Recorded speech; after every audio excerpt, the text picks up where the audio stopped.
El Antiguo Testamento, por lo tanto, fue dado con el propósito de que nosotros conociéramos los planes de Dios, de su creación y los planes de la redención una vez se ha introducido el pecado. Para esto Dios, por causa del pecado, tiene que valerse de lo que se llama la revelación. Esta revelación era la manera como Dios tomaba un profeta y expresaba su voluntad a través del profeta. Generalmente encontramos que estas revelaciones fueron dadas por sueños, también fueron dadas por visiones. Esta revelación también se dio por medio de mensajes directos de Dios, la voz de Dios, y encontramos personajes como Enoc, que predijo aún la venida de Cristo, séptimo después de Adán. Encontramos personajes como Noé, a quien Dios le habla directamente para la construcción del arca. Encontramos personajes como Abraham, a quien Dios también habla a través de él. Y bueno, estas personas fueron escogidas y elegidas por Dios con un propósito especial de transmitir un mensaje a la raza humana y en cierto momento a ciertas circunstancias o condiciones que se estaban dando ahí en ese periodo de tiempo. Así que esta revelación que Dios da a su pueblo tiene un propósito, y es el que comprendamos el plan de la redención. Y es entonces cuando Dios quiere revelar a través de Abraham su plan para con la humanidad. Dios le dice a Abraham: en ti serían benditas todas las naciones de la tierra. O sea que ese propósito de Dios, bendecir a todas las naciones, se iba a cumplir por medio de Adán y por medio de Abraham a la llegada del Mesías, que vendría por medio de su descendencia. Ahora, desde un comienzo sabemos que el mundo se dividió en dos: los hijos de Caín y los hijos de Seth, que fueron los que, en este caso, estos últimos, los que transmitieron el mensaje de salvación a la raza humana. Pero también había este otro grupo de personas que trataban de anular el mensaje de Dios y tergiversar el mensaje de Dios. Así que encontramos dos fuentes, una no de origen divino, en la que la descendencia de Caín trata de representar un concepto de Dios distorsionado. Y es por eso como nosotros miramos en la antigüedad que estos descendientes de Caín dieron un mensaje equivocado de Dios a través de la idolatría. Si queremos conocer cuál era el concepto que tenían los descendientes de Caín sobre lo que era el Dios verdadero que ellos supuestamente pretendían predicar, debemos encontrarlo en la teología que ellos inventaron de la idolatría. Dioses como el dios Baal, Astarte, Moloch, nos muestran el concepto que ellos querían transmitir de Dios. Un Dios duro, un Dios con sentimientos casi los de humanos, un Dios destructivo, un Dios sexual, un Dios perverso, un Dios con orgías, un Dios con diferentes actitudes humanas, y que eran la que ellos trataban de transmitirle a la raza, a la humanidad. Pero ahora Dios levanta un pueblo para que le muestre al mundo el verdadero concepto de Dios. Pero bueno, y encontramos a Abraham allí comenzando dándole a su pueblo el verdadero concepto de ese Dios verdadero, que había sido dañado y tergiversado su idea y su imagen con la filosofía pagana o idólatra. Así que era necesario que Dios diera su revelación, y es por eso que escoge a personajes como ya hemos mencionado. Ahora, en esta revelación del carácter de Dios está muy ligada a la obra de Dios de salvar a la raza humana que se había degradado y caído en el pecado. Entonces encontramos ya este plan de Dios desde el mismo Edén, desde la misma caída, en el que Dios le dice: enemistad pondré entre ti y la mujer. Y este sacrificio que Dios hace y que luego se va repitiendo a lo largo de la historia, se ve ya más ampliamente representado en esa revelación que Dios le dio a su pueblo por medio de Moisés, el establecimiento del santuario. Así que las leyes que Dios le dio a su pueblo sobre salud, las leyes que Dios le dio a su pueblo sobre cómo deberían ellos regirse como nación, las leyes que Dios dio a su pueblo sobre el hogar, la familia, todo, aún la conservación del medio ambiente, todo apuntaba hacia el plan de la redención. Ahora, nosotros conocemos la historia de Israel, de que finalmente el pueblo le gustó más la teología de los paganos por sus servicios dedicados al sexo y a la carne y a todas las fiestas que hacían los paganos en honores a sus dioses, y la imagen distorsionada de ese Dios que ellos habían dado y elaborado. El pueblo de Dios, en vez de influenciar a ellos sobre el verdadero concepto de Dios, ellos se dejaron influenciar mayormente por esas filosofías diabólicas o satánicas. Así que encontramos este pueblo que Dios comienza a luchar con él, y en momentos en el que el pueblo cae en apostasía y vuelve a levantarse, y Dios levanta a un profeta como para ayudar a su pueblo, encontramos un principio en el profetismo, digamos, y es que siempre que Dios quiere restaurar una verdad a su pueblo, levanta a un profeta. Y lo vemos con Moisés, y lo vemos cuando Dios levanta a Samuel, y lo vemos cuando Dios levanta a Elías, y luego cuando levanta a Daniel. Todos estos profetas trataron de enseñarle al pueblo de Dios de nuevo tomar el camino que Dios desde un comienzo había organizado para ellos. Así que nosotros hoy tenemos el Antiguo Testamento como una de las grandes joyas de la literatura que nos muestran el carácter, la grandeza y la majestuosidad del poder de Dios en la creación y en la redención. Ahora, hay tres conceptos que deberíamos comprender bien para entender este tema de la revelación de Dios en el Antiguo Testamento, y es la revelación como tal. ¿Qué es la revelación?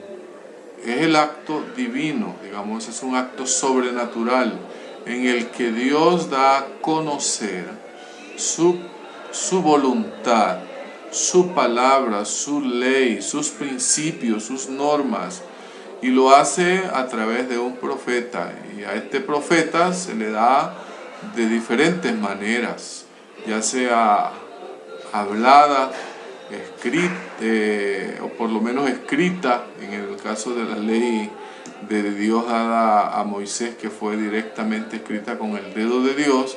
Esa revelación también puede ser por medio de sueños, visiones, cara a cara, y en algunos casos, como en el caso de Nehemías, la Biblia dice que fue algo que Nehemías tuvo en su corazón como un proyecto de vida, un plan, y que en sí esa idea que le surge a la mente de Nehemías para la reconstrucción de los muros de Jerusalén provenía de Dios.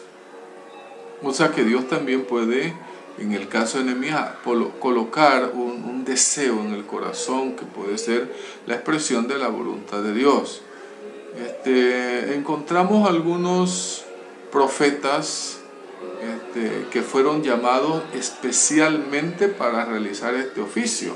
Se le llaman profetas de oficio, y algunos otros no recibieron ese título de profetas de oficio. Hablamos del caso de Daniel, en el que la Biblia en el Antiguo Testamento no lo muestra como un profeta directamente, aunque para nosotros es un profeta, puesto que fue Jesús quien le dio ese título de profeta, pero en el Antiguo, inclusive en el Antiguo Testamento, los judíos no lo colocaban dentro de la lista de los profetas, ni mayores ni menores. Él estaba dentro de la lista de los escritos, así que sin embargo fue uno de los más grandes profetas del Antiguo Testamento. Tenemos profetisas también que revelaron la voluntad de Dios en ciertas circunstancias, en ciertos momentos. Hubo profetas que no escribieron nada. Juan el Bautista, por lo menos, aunque es el más grande de todos los profetas, sin embargo no hay un libro escrito por Juan el Bautista. Encontramos que no hay un libro escrito por Elías, no hay un libro escrito por Eliseo, que fueron también grandes profetas de Dios. O sea que no siempre la revelación que ellos recibieron fueron escritas directamente por ellos en un libro, sino que otros escribieron acerca de lo que ellos dijeron o hicieron. Así que la revelación de Dios es precisamente un mensaje que Dios tiene para su pueblo y que quiere transmitirlo a través de un profeta. Eso es algo sobrenatural. Pero luego viene el proceso de hacer que ese mensaje quede escrito. Y es allí donde interviene lo que se llama la inspiración. La inspiración es diferente a la revelación. La inspiración es el momento cuando Dios toma al profeta para que transmita el mensaje, o escriba el mensaje, o plasme el mensaje. En este caso se han discutido los diferentes tipos de revelación.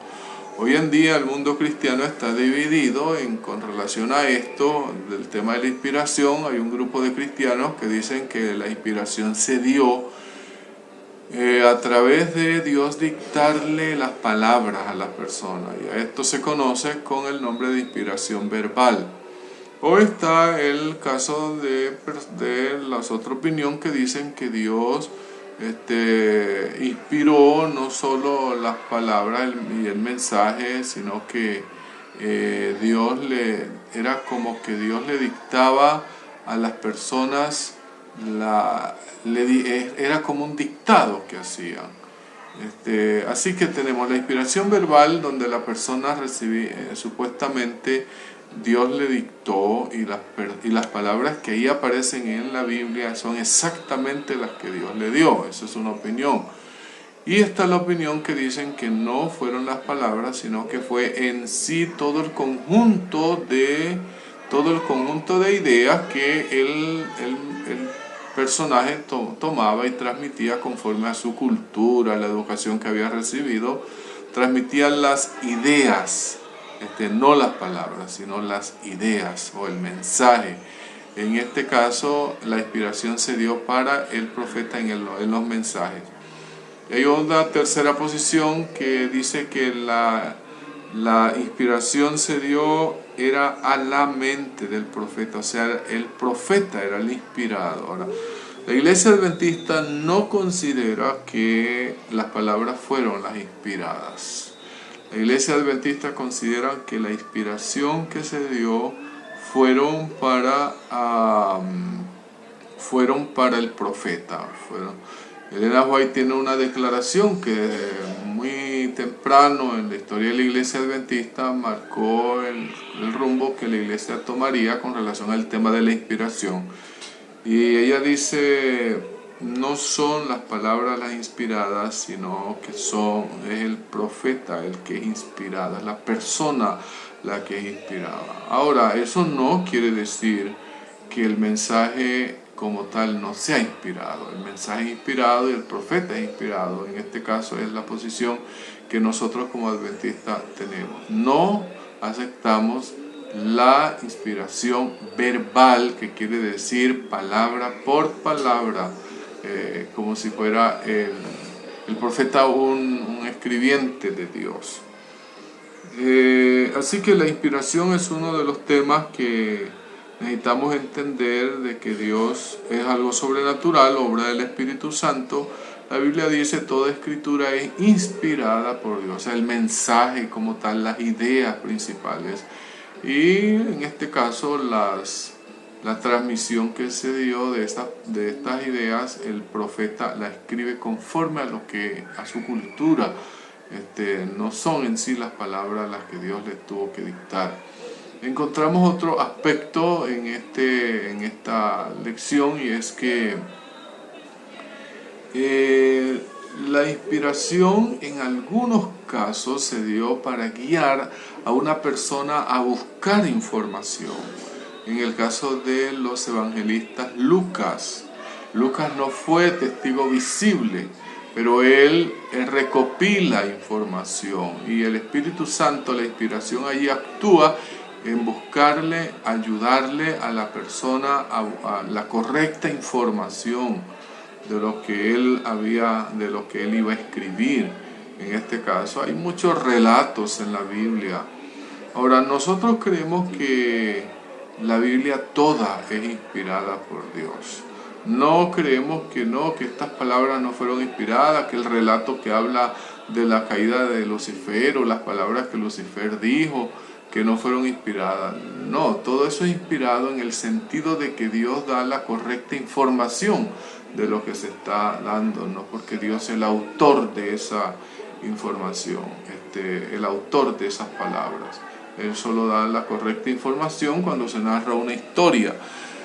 Pero no decir, bueno, la Biblia dice que echarán mano a un hombre 7 mujeres, por lo tanto esa es una orden. No, Dios está contando. El hecho de contar una historia, en este caso se da una revelación de eso, y cuando la persona va a escribir, la persona recibe una inspiración. Ahora, el tercer elemento que aparece allí en esto es la iluminación. Hoy vivimos un mundo totalmente diferente, y aún en la forma como transmitimos el mensaje, a veces decimos cosas que no es lo que queremos decir, pero lo decimos. Por ejemplo, decimos, ese sermón fue una inspiración, o para decir que fue una motivación. Fulanito se inspiró en esa poesía, para decir que la persona pues tiene ese dote, esa habilidad. Pero cuando uno analiza la palabra inspiración, no se puede aplicar a una poesía, a un canto que alguien inventó hoy. La palabra inspiración, según la Biblia, es algo que Dios le ha dado. Ahora, lo que sí podemos decir es que Dios le dio a esa persona una iluminación. ¿Qué es la iluminación? Es un poder sobrenatural que viene sobre la persona, que hoy trata de investigar qué es lo que quiso decir Dios cuando escribió eso. Cuando el profeta escribió eso, en este caso, ¿qué quiso decir Dios? Cuando yo me siento a estudiar la Biblia hoy, yo recibo una iluminación. Sí. Ahora, la gente hoy dice, el Señor me mostró, el Señor me dijo, el Señor me inspiró, pero eso son formas de expresiones. Lo que en sí Dios hizo con esa persona fue darle no una revelación, sino una iluminación.